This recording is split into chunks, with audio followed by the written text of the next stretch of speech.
તો નમસ્કાર મારા પશુપાલક ભાઈઓ, હું છું તમારો મિત્ર વિરલ ઠુમર અને આજે એક સરસ મજાની માહિતી લઈને આવ્યા છીએ કે તમારા પશુઓને કૃમિનાશક દવા ક્યારે ક્યારે આપવી જોઈએ, કૃમિના લીધે કેવી કેવી બીમારી આવી શકે ને ક્યાં ક્યાં રોગ થઈ શકે. તો કૃમિનાશક દવા છે તમારા દુધાળા પશુ માટે પણ અલગ આવે છે, જે ગાભણ પશુ હોય એના માટે પણ અલગ આવે છે, નાના બચ્ચા જે છે તેના માટે પણ અલગ આવે છે. તો કૃમિનાશક દવા તમારા પશુઓને દર 3 થી 4 મહિને એટલે કે વર્ષમાં 3 થી 4 વખત આપવી જોઈએ. નાનું બચ્ચું છે તો 15 થી 20 દિવસનું અથવા તો મહિના દિવસનું થાય ત્યારે પહેલી વખત ડોઝ આપવો પડે.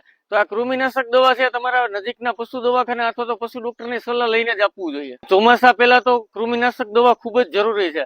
તો કૃમિના લીધે થતા નુકસાન જેવા કે દૂધ અને ફેટમાં પણ ખૂબ જ ઘટાડો આવે છે, પ્રજનનમાં ઘટાડો આવે છે, ગાભણ ના થવું, ગરમીમાં ન આવવું તેવી તકલીફ પણ કૃમિના લીધે થઈ શકે છે. પેટને લગતી તકલીફ જેવી કે વારંવાર ઝાડા થઈ જવા અથવા તો ઝાડા ના મટવા, આફરો ચડવો થોડા થોડા દિવસે, પેટ ફૂલી જવું, છાણમાં આખા દાણા ચારો નીકળવો છે, પશુ શારીરિક નબળાઈ આવી જાય છે, કમજોર થઈ જાય છે, જે કુદરતી ચામડીની આવી ચમક હોય તે ચમક પણ કૃમિના લીધે જતી રહે છે. અને કૃમિના લીધે નાના બચ્ચામાં પણ વધારે તકલીફ પડી છે. નાનું બચ્ચું છે તેની રોગ પ્રતિકારક શક્તિ ઓછી કરી દે છે, શારીરિક નબળું પડી જાય છે, પેટ વધારે ફૂલી જાય છે અને બચ્ચાની રોગ પ્રતિકારક શક્તિ ઓછી થઈ જાય છે, જેના લીધે બચ્ચાના મૃત્યુના પણ વધારે જોખમ રહે છે.